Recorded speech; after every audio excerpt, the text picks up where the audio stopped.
Why do some people remember their childhood like a movie, but when you try, it's just static? Not because nothing happened, because you weren't really there. You were too busy holding everything together. If that just tightened your chest, don't leave yet, because what I'm about to explain might be the reason you feel like an old soul trapped in a life you're still trying to figure out how to live. Here's what nobody tells you about growing up too fast. It doesn't always look like something broke. Sometimes it looks like everything stayed together because of you. Maybe you were the one making mac and cheese for your little brother at 8 because mom was working nights and dad wasn't around.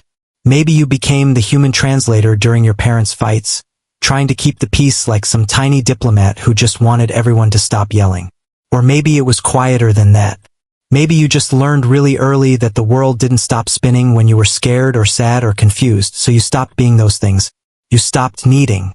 You started managing.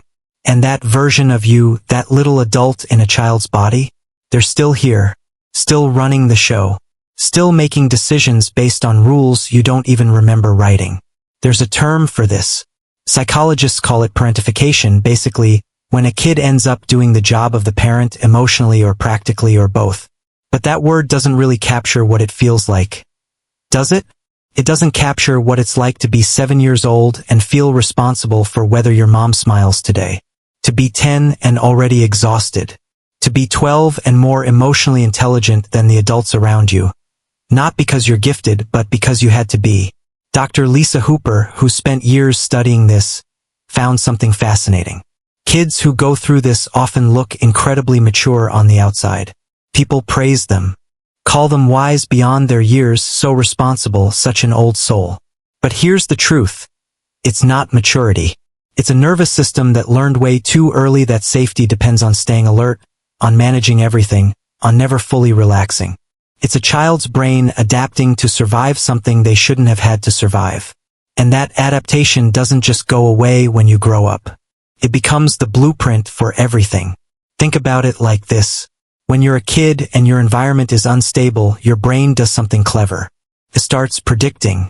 It learns to read micro-expressions on your parents' face the second they walk in the door. So you know if today is a good day or a day to make yourself small. It gets really good at figuring out what people need before they ask, because anticipating needs means preventing problems. You become this little emotional detective, always scanning, always adjusting, always 3 steps ahead. And those skills? They're real.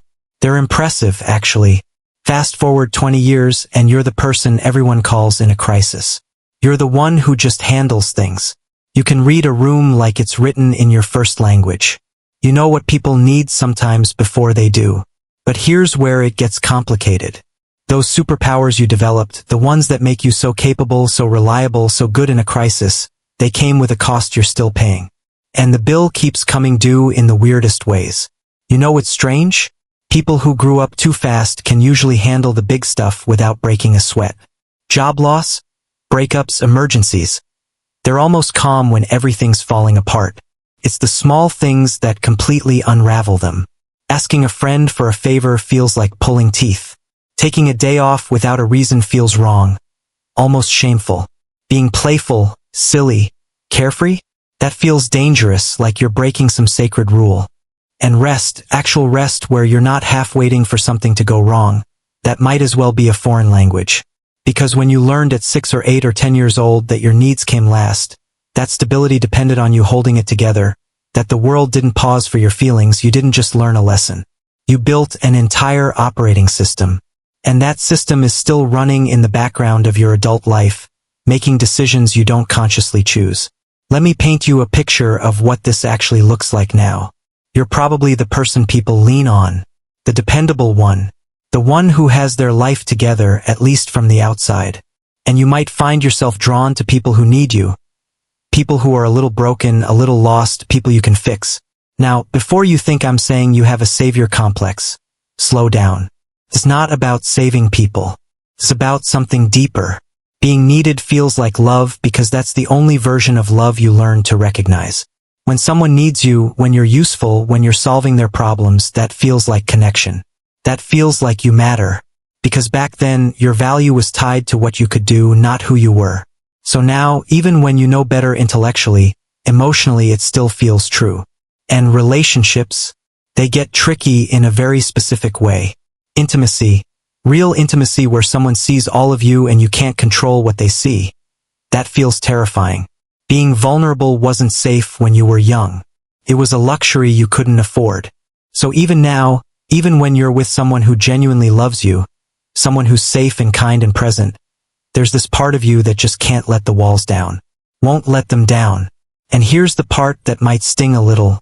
You might notice a pattern. You're often attracted to emotionally unavailable people. The ones who are distant. The ones who need space, the ones who can't quite show up fully. And before you beat yourself up about it, understand this. Unavailable feels like home.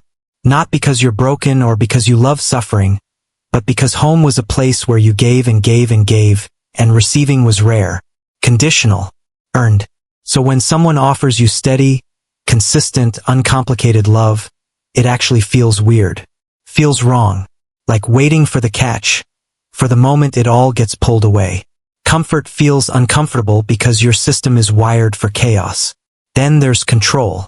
And I'm not talking about being a control freak in the obvious way, though sometimes it looks like that too. I'm talking about this deep, almost primal need to manage every variable in your life. Because unpredictability used to mean danger. Chaos meant everything might fall apart, and you were the only one holding it together. So now you plan everything. You overthink constantly. You run through 17 different scenarios before making even the smallest decision. People might call you type A, or anxious, or a perfectionist. But what they're really seeing is a kid who learned that letting your guard down had real consequences. Who learned that if you didn't stay 2 steps ahead, things got bad. And you can't just unlearn that because someone tells you it's safe now.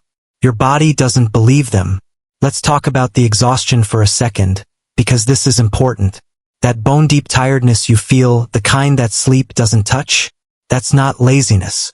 That's not you being weak or dramatic. That's what happens when your nervous system has been running in overdrive since you were in elementary school.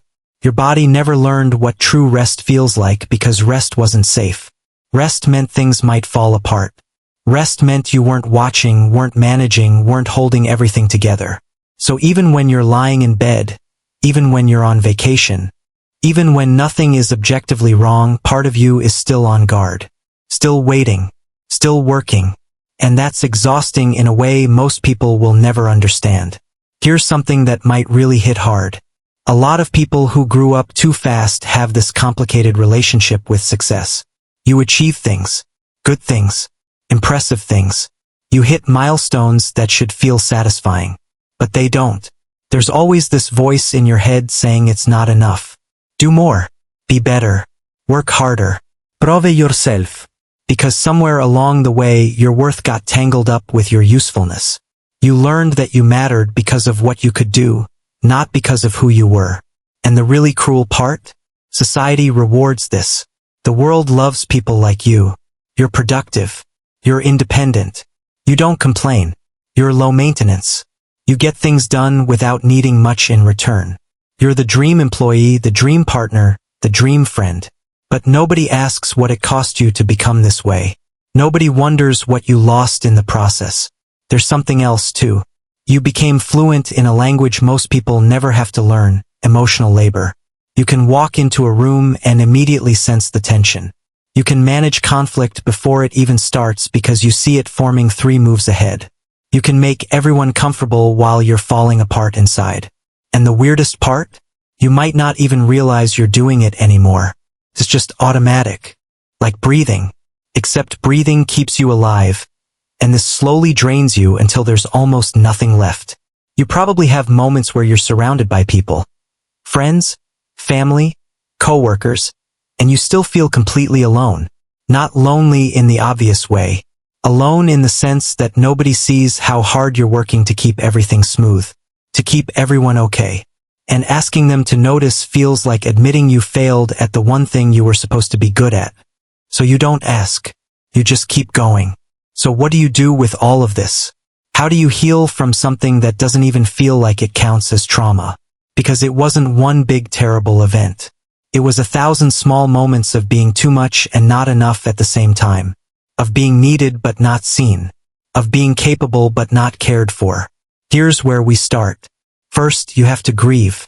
I know that sounds dramatic, but you're grieving something real. You're grieving the childhood you didn't get to have. The version of you who could have been messy and silly and irresponsible and needy and still been loved.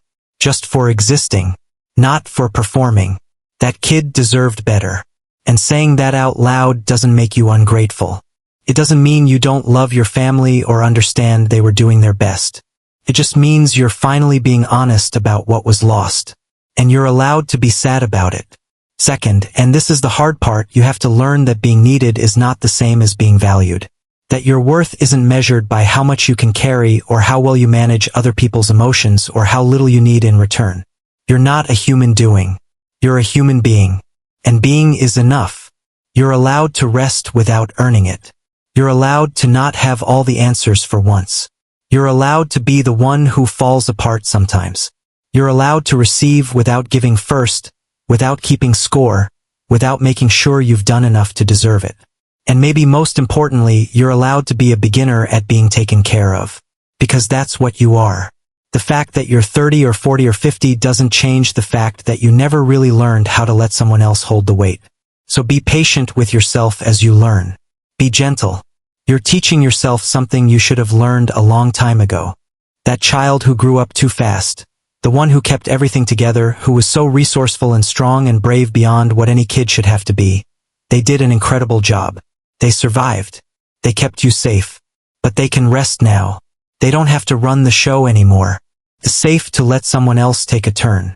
It's safe to be young at heart, even if you're late to it.